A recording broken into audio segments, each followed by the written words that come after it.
मैं श्रद्धांजलि सिंह। हम लोग हिंदी व्याकरण पढ़ रहे हैं। हिंदी व्याकरण में हम लोग अभी तक स्वर वर्ण, व्यंजन वर्ण, उच्चारण के आधार पर उसके भेद पढ़े हैं और पिछले वीडियो में शब्द और उसके भेद भी बनावट के आधार पर पढ़े थे। परंतु इस क्लास में हम सोच रहे हैं कि शब्द को एक साथ एक ही वीडियो में कंक्लूड कर दें, तो फिर से हम बनावट या रचना के आधार पर यहाँ से शुरू से पढ़ते हुए और आज शब्द के पूरे पार्ट को ख़त्म करेंगे। आइए फिर से एक बार देख लेते हैं जो कल पढ़े थे, रूढ़ शब्द, यौगिक शब्द और योग ऋण शब्द, जो रचना के आधार पर या बनावट के आधार पर 3 भागों में विभाजित किया गया है, उसे फिर से देखते हुए फिर अर्थ के आधार पर, व्युत्पत्ति के आधार पर भी देख लेंगे। आइए देखते हैं वर्णों के योग से शब्द बनते हैं। ये हम कल पहले ही पढ़ चुके हैं कि वर्णों का एक सार्थक जो योग होता है, जिसका कोई अर्थ निकले, उन्हें ही शब्द कहते हैं। परिभाषा देख लेते हैं। वर्णों के सार्थक समूह को, सार्थक का मतलब है जिसका कोई अर्थ हो, शब्द कहते हैं। अतः वर्णों का वह समूह जिसका कोई अर्थ हो उसे शब्द कहते हैं। शब्दों को अनेक प्रकार से विभाजित किया जा सकता है। पहला हम पढ़े थे कल, रचना या बनावट के आधार पर, अर्थ के आधार पर, व्युत्पत्ति के आधार पर। बनावट या रचना के आधार पर शब्द 3 भागों में बांटे गए हैं, ऋण शब्द, यौगिक शब्द और योग ऋण शब्द। जबकि अर्थ के आधार पर सार्थक शब्द और निरर्थक शब्द। व्युत्पत्ति के आधार पर तत्सम शब्द, तद्भव शब्द, देशज शब्द, विदेशज शब्द और एक है संकर शब्द। संकर शब्द, संकर शब्द से तात्पर्य है कि 2 भाषाओं के मेल से जो तीसरी भाषा शब्द बनता है उसे संकर शब्द कहते हैं। आइए देख लेते हैं रूढ़ शब्द किसे कहते हैं। रूढ़ शब्द वे शब्द होते हैं जो वर्णों के सार्थक योग से बनते हैं तथा उनका खंड करने पर वे वर्णों में टूट जाते हैं तथा फिर वे वर्ण कोई सार्थक अर्थ नहीं देते। मतलब उनका कोई अपना फिर महत्व नहीं रह जाता या उनका कोई अर्थ नहीं निकलता। उन वर्णों को का खंडों में टूटने के बाद कोई अर्थ नहीं होता। अतः ऐसे शब्दों को ऋण शब्द कहते हैं। ऋण शब्द को इंग्लिश में रूट वर्ड बोलते हैं। जैसे नल, इसमें इसका जब खंड करेंगे या इसको विभाजित करेंगे, अलग अलग करेंगे, तो ये न और ल में टूट जाएगा और ये अब न और ल का कोई मतलब नहीं रह जाता है। ये केवल क्या है, वर्ण हैं। ऐसे ही है चावल। चावल का जब हम खंड करेंगे या इसे भी अलग अलग करेंगे, तोड़ेंगे, तो ये हो जाएगा चा प्लस व प्लस ल। इनका अपना कोई अर्थ नहीं होता, ये केवल क्या है, एक स्वतंत्र वर्ण हैं। अब देखते हैं 2 वर्णों के योग से बने शब्द प्रायः ऋण शब्द होते हैं। इसको पहचानने का तरीका है कि ज़्यादातर रूट वर्ड जो होते हैं या रूढ़ शब्द जो होते हैं वो 2 वर्णों के योग से बने होते हैं। जैसे जल, घोड़ा, पानी। अब ये 2 ही वर्ण हैं, इनको अगर तोड़ा जाएगा तो ये 2 अलग अलग वर्णों में टूट जाएंगे। अतः ये अपना कोई अलग से अर्थ नहीं दे पाएंगे। और यदि 2 से अधिक वर्णों से बने हों एवं फिर भी वर्णों में टूटे तो भी रूढ़ शब्द होते हैं। मतलब अगर 2 से अधिक वर्णों से भी मिलकर बना है तो भी अगर उसका खंडन करें या उसे तो अलग अलग लिखें तो वो वर्णों में ही विभाजित हो, ऐसे शब्द क्या होते हैं, रूढ़ शब्द कहलाते हैं। आगे देखते हैं यौगिक शब्द।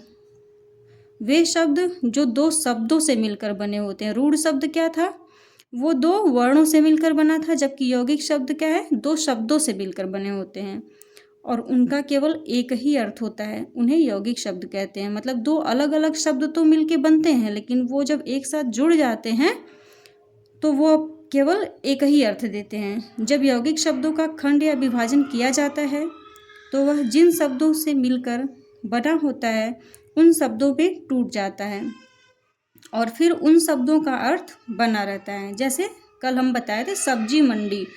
सब्जी एक प्रकार का खाद्य पदार्थ है और मंडी बेचने का स्थान। लेकिन जब ये एक साथ हो जाता है तो केवल एक ही अर्थ देता है। ऐसे ही दूध वाला। दूध एक प्रकार का पेय पदार्थ है, जबकि वाला का अर्थ है बेचने वाला या देने वाला या पहुंचाने वाला, जबकि दूध वाला एक ही अर्थ देता है, दूध पहुंचाने वाला। ऐसे ही है घंटा घर। घंटा मतलब समय बताने की घड़ी का घंटा और घर उस स्थान का नाम है को कहा गया है जहाँ घड़ी टंगी होती है। अब आगे देखते हैं योग रूढ़। वे शब्द होते हैं जो दो या दो से अधिक शब्दों से मिलकर बने हों तथा दोनों शब्द मिलकर एक से अधिक अर्थ देते हैं, परंतु उनमें से केवल एक ही अर्थ को लिया जाता है और अन्य अर्थ को छोड़ दिया जाता है, तो उसे योग रूढ़ कहते हैं। कहने का मतलब कि उससे भाव तो कई निकलते हैं, अर्थ तो कई निकलते हैं, लेकिन वो शब्द किसी विशेष मीनिंग के लिए फिक्स है, किसी एक के लिए वो फिक्स है, इसलिए उसे योग रूढ़ कहते हैं। योग हो गया कि दो शब्दों से तो जुड़ के बना है, लेकिन रूढ़ क्यों है? क्योंकि उसका अर्थ एक ही लगा सकते हैं हम। होते उसके कई अर्थ हैं लेकिन हम उसे मानते नहीं। जैसे लंबोदर, लंबा प्लस उदर, यानी कि लंबा मतलब बड़ा या निकला हुआ, उदर मीन्स पेट, अर्थात वह आदमी जिसका पेट बाहर निकला है। परंतु लंबोदर शब्द केवल गणेश जी के अर्थ में प्रयुक्त होता है या गणेश जी के अर्थ में ये रूढ़ है। इसके लिए अगर किसी भी व्यक्ति का पेट निकला हुआ हो या बड़ा हो तो हम उसके लिए लंबोदर शब्द का प्रयोग नहीं कर सकते, इसलिए क्या है? गणेश जी के लिए लंबोदर शब्द क्या है? योग रूढ़ है। अब आगे देखते हैं पंकज। पंक मतलब होता है कीचड़ और ज मतलब जन्म लेने वाला, अर्थात जल में कई चीज़ें उत्पन्न होती हैं, जैसे शैवाल, कुमुदनी, मछली भी जल में होती है, परंतु हमने पंकज का केवल एक ही अर्थ लिया है, कमल। पंक मतलब हुआ कीचड़, जब मतलब जन्म लेने वाला, तब कीचड़ में जन्म लेने वाला, लेकिन हम कीचड़ में जन्म लेने वाले या कीचड़ में पैदा होने वाले किसी भी शैवाल को, कुमुदनी को, किसी भी चीज़ को पंकज नहीं कह सकते, कमल का नहीं कह सकते। केवल पंकज शब्द कमल के लिए फिक्स है, रूढ़ है। ऐसे ही ये वीणा पाणी। वीणा का मतलब है, वीणा एक प्रकार का वाद्य यंत्र है, जबकि पाणी मतलब होता है हाथ। इसका अर्थ है वीणा है हाथ में जिसके, अर्थात माँ सरस्वती। ये माँ सरस्वती के लिए वीणा पाणी शब्द जो है वो रूढ़ है। हम केवल वीणा पाणी से माँ सरस्वती का ही तात्पर्य लगाते हैं, अर्थ समझते हैं। जबकि कोई भी औरत अगर जो है कोई भी अपने हाथ में वीणा लेकर बजा सकता है, लेकिन हम उसे वीणा पाणी नहीं कह सकते हैं। अब आगे देखते हैं योग रूढ़ शब्दों की पहचान। वो तो हमने योग रूढ़ के कुछ पढ़ लिए नियम, अब आगे कुछ और हैं कि कैसे पहचानेंगे। अब देखते हैं जल यानी कि पानी के किसी भी पर्यायवाची शब्द के अंत में यदि ज, द और धी लगा देने पे लगा हो तो वह शब्द योग रूढ़ हो जाता है। जैसे पानी का पर्यायवाची है जल, उसमें अगर लास्ट में ज लगा दिए तो वो हो गया जलज। जलज मतलब क्या हुआ? कमल। ऐसे ही नीर, नीर में द लगा दिए तो नीरद हो गया। फिर वारी प्लस धी, वारिधि, ये क्या हो गए? योग रूढ़ शब्द हो गए। अब देख लेते हैं जलज, ज लगाने पे कौन सा शब्द बनता है या क्या अर्थ देता है, द लगाने पे क्या अर्थ देता है और धी लगाने पे क्या अर्थ देता है। जल के पर्यायवाची में ज लगाने पर कमल के रूप में रूढ़ हो जाता है। जल का कोई भी पर्यायवाची शब्द होगा, अगर उसमें हम ज जोड़ देते हैं तो वो कमल के रूप में रूढ़ हो जाता है, तो उसका अर्थ कमल होता है। जैसे जल प्लस ज जलज अर्थात कमल, नीर प्लस ज नीरज अर्थात कमल। यदि पानी के किसी पर्यायवाची शब्द के अंत में द लगा हो तो वह बादल के रूप में रूढ़ हो जाता है। ज लगा हो तो वह कमल के रूप में रूढ़ हो जाता है, जबकि द लगा हो तो उसे बादल के रूप में वह रूढ़ हो जाता है। रूढ़ मतलब कि फिक्स हो जाता है। जैसे वारिद, वारी प्लस द, वारी मतलब हो गया पानी या जल और द मीन्स देने वाला। वारिद किसका पर्यायवाची है? बादल का। ऐसे ही ये नीर प्लस द, नीरद, नीर मतलब पानी और द मीन्स देने वाला, द नीरद मीन्स बादल। अब देखते हैं कि धी जुड़ने पर क्या अर्थ देता है। यदि पानी के किसी पर्यायवाची शब्द में धी लगा हो तो वह समुद्र के अर्थ में रूढ़ हो जाता है। जैसे पयोधी, पय प्लस धी, पय मतलब पानी हो गया, और धी मतलब धारण करने वाला, मतलब जहाँ पानी एकत्र होता हो। जैसा कि हम देख सकते हैं कि नदी में भी पानी एकत्र होता है, तालाब में भी होता है, झील में भी होता है और समुद्र में भी होता है। लेकिन हमने ऊपर नियम में क्या पढ़ा कि जैसे ही जल के पर्यायवाची शब्द में धी जुड़ जाता है तो वो समुद्र के अर्थ में रूढ़ हो जाता है। तो सही अर्थ सही क्या होगा? समुद्र। आगे देखते हैं, बहुव्रीहि समास में जितने जो शब्द आते हैं वो भी क्या होते हैं? योग रूढ़ शब्द होते हैं। उसमें होता है दशानन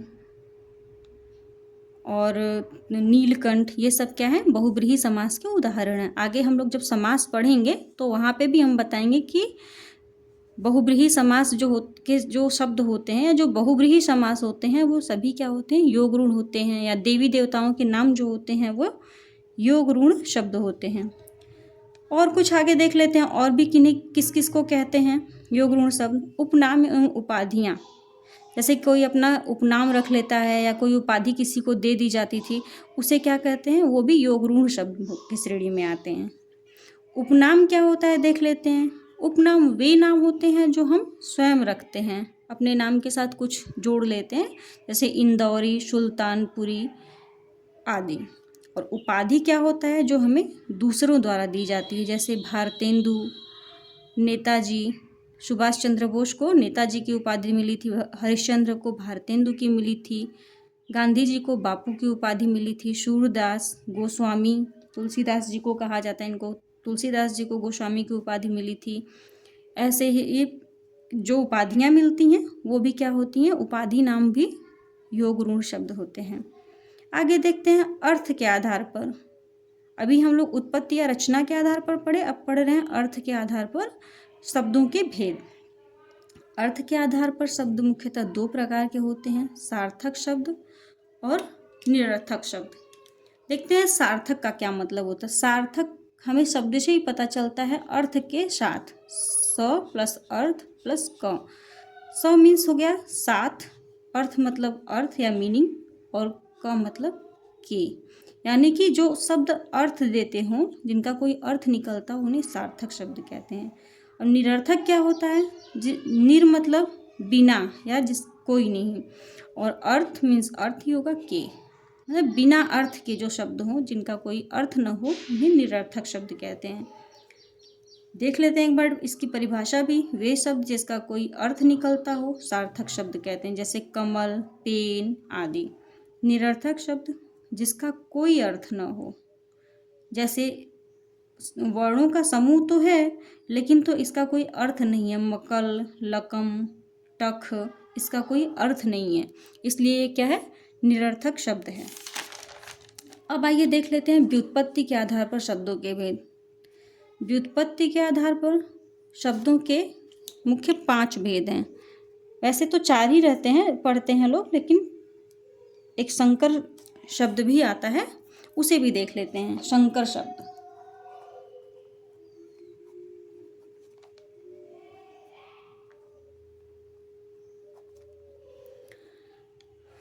मुख्य 5 हैं।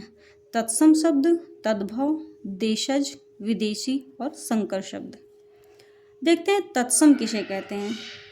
वे शब्द जो जिस प्रकार संस्कृत भाषा में प्रयुक्त होते थे उसी प्रकार हिंदी में भी प्रयुक्त हो रहे हैं, तो उन्हें तत्सम शब्द कहते हैं। या कह सकते हैं कि संस्कृत के शब्दों को हिंदी में उसी तरह प्रयुक्त कर देना, उसे क्या कहते हैं? तत्सम शब्द कहते हैं। तत् मतलब उसके या संस्कृत के, सम मतलब समान, मतलब कि वे शब्द जो संस्कृत के समान ही हिंदी में प्रयोग होते हैं उन्हें तत्सम शब्द कहते हैं। जैसे आम का संस्कृत रूप क्या है? शुद्ध रूप है आम्र, और उसे तद्भव उसका बन जाएगा तो वो आम हो जाएगा। भक्त, सूची इत्यादि, ये सब क्या है? तत्सम शब्द हैं। तत्सम शब्द वे शब्द होते हैं जो संस्कृत में ज्यों के त्यों, जैसे संस्कृत में होते हैं वैसे ही लाके हिंदी में प्रयोग कर दिए जाते हैं, उन्हें तत्सम शब्द कहते हैं। आगे देखते हैं तद्भव शब्द।